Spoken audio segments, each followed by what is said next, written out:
Okay, here's my audience for speech communications, week 3.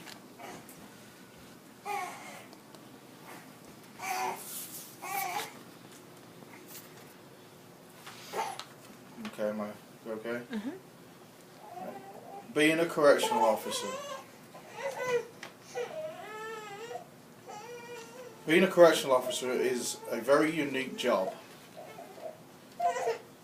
I have seen things that you wouldn't think is normal. And especially here in Texas, where we have the largest prison population in the country. But along with that, we are the 47th lowest paid in the country. So you really have to have motivation to do the job what I do. According to realpolice.net, correctional officers have the second highest mortality rate of any occupation. A CO will be seriously assaulted at least twice in a 20-year career. On average, a correctional officer will live only 18 months after retirement, and COs have a 39% higher suicide rate than any other occupation. Along with that, it brings a toll on families. Right now, the rate is running at 85% divorce rate across all correctional officers across the country.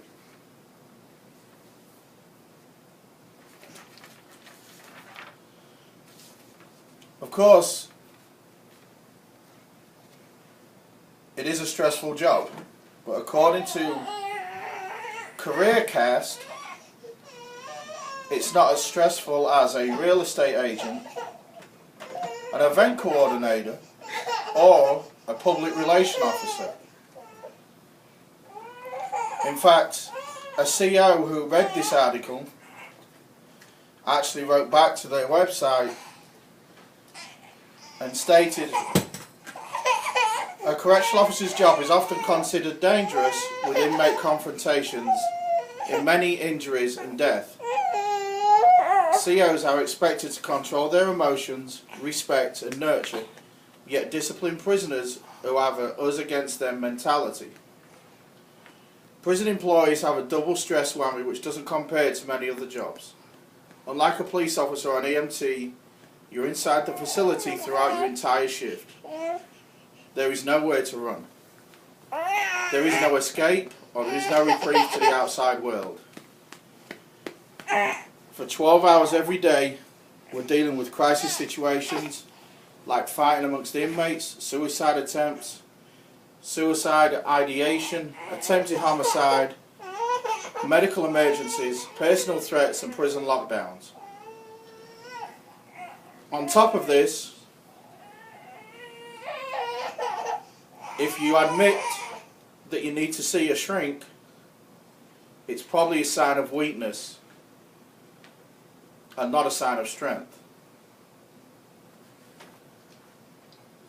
Now, I've been doing it now for 8 years, and I've probably seen some of the craziest things that I have ever seen.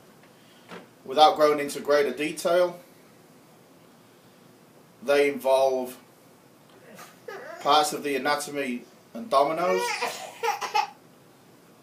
and quite a lot of homosexual behaviour. And for it to not affect you, you have to be made pretty strong. I'm lucky that I have a family that my wife prays for me every time I leave this house. And I pray to God that I walk out the gate the same way I came in it. And without God, I don't think I could do the job. So, being a correctional officer is really not as... It's not for everybody. And I've seen countless people walk in, think they can do the job, and walk out again. And they've just realised that they are not built for the job. I guess somewhere along the line, luckily, I was built for it. I've been doing it now for 8 years, and I intend to do it for another 2 until I finish school, and then hopefully do something else with my degree. Thanks.